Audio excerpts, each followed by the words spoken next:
I feel like it can be really hard to make drums sound good when you first just laid out your pattern.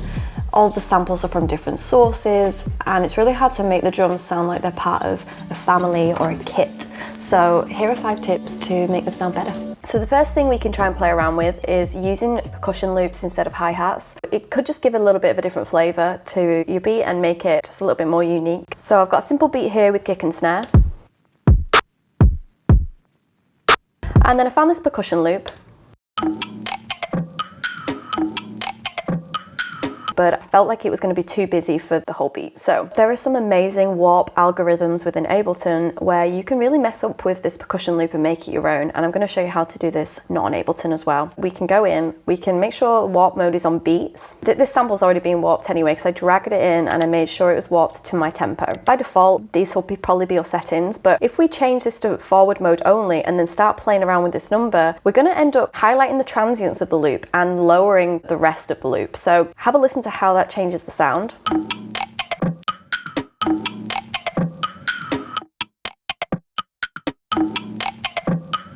Love that choppy feel that has silent moments within it. Also, if you're not on Ableton or you just have the plugin, we can use the plugin Spiff by Oak Sound, and what I would recommend doing is going to Delta mode, messing around with this depth knob, and basically you're going to hear the transients again instead of the whole sample. Actually automated Spiff to turn off at the end of this sample to get that.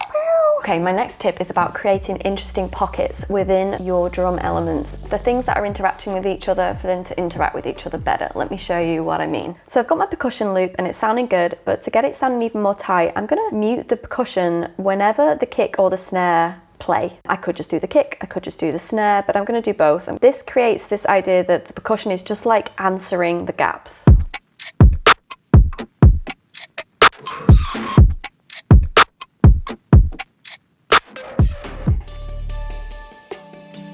Okay, so I've got my gaps, and do you remember how I muted Spiff, the plugin, every so often, kind of just to reveal the raw audio? Well, right at the end of each section, I've been playing around with the octave of that. So for this little bit, I'm going the octave down, whereas this one, I've just got it at its normal octave. So all together, we've got the gaps, we've got Spiff creating this transient percussive sound. Spiff then mutes itself with automation on these green moments. So here and then here again, but this time the octave down.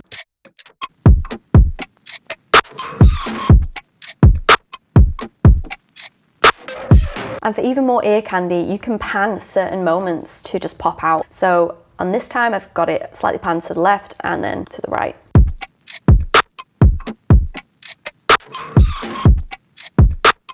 Then it backs to the right. So we've talked about making the drum pattern feel really good with the pockets and using warp mode to create like little ear candy moments. But really, we do need to make sure that the drums feel like they're gluing together and they sound like one. So I recommend just putting all the drums in a group and adding a load of plugins. So I've added just a little extra percussion thing here, which I'm just going to play to you.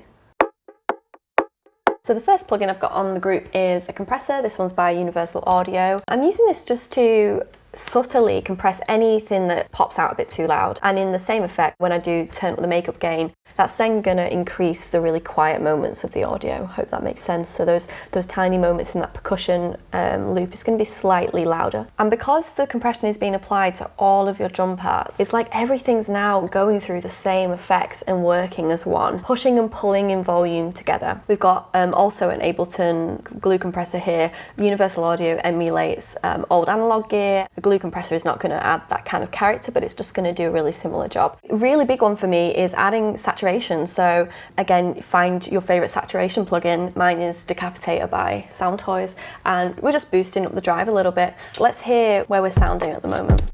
This is what the drive is doing. We can even put this quite high and turn the mix down.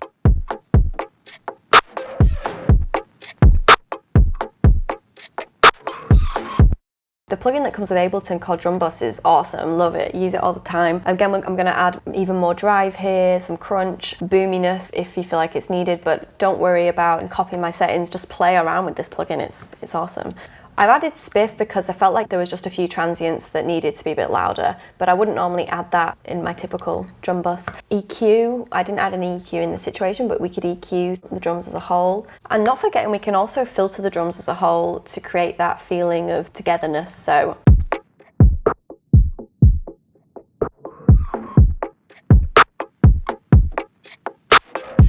what we're going to do is we're going to group the plugins. Don't forget you can save this. That could be your starting point for next time. So without the effects, and with,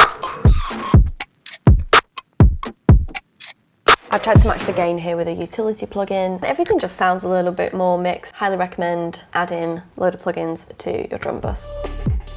So my final tip is just check in what your other instruments are doing in case they can be improved to make those drums pop a little bit more. So I've got a little bass line in here. It's an arpeggiated pattern. It's actually a little bit wonky in timing, but we're going with it. So instead of the MIDI notes holding for the entire bar, I'm again creating these gaps when the snare hits actually to kind of just let that drum kit pop. And it kind of gives the whole song room to breathe. So let's have a listen to how that sounds.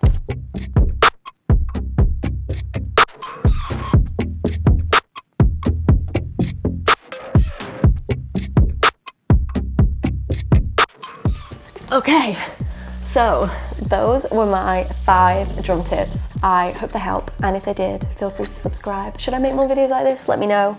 I'll see you in the next one.